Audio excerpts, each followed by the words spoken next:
বৰ্তমান অসমত চলি আছে মুছলমানসকলৰ ভয়াৱহ সৃষ্টি চলি আছে। এনেকুৱা লাগি আছে গৰু মাংস খাবলৈ নিষিদ্ধ কৰিছে। গৰু মাংস খাব নোৱাৰিব মুছলিমসকলে। ৰাজহুৱা স্থানত গৰু মাংস নচলিব। হোটেল বা ৰেষ্টুৰেণ্ট নচলিব। এয়া চাওক, এইটো সময়ত আমি গৰুৰ মাংস খাই আছোঁ। যদি দম আছে বন্ধ কৰি দেখুৱাওক না আগত। এয়া চাওক, চাই লওক গৰু মাংস হয়নে নহয়। ইয়াত তেল, এইটো তেল হয়, তেল চাইছে। আৰু মই চব ৰেডি কৰিলোঁ।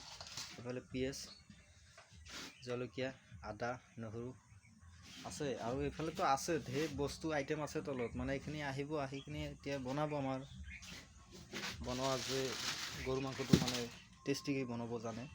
লগত কেইটামান আলু দি দিম, মজাকৈ খাম। আৰু মই চাম কোনে বন্ধ কৰে, হয়নে?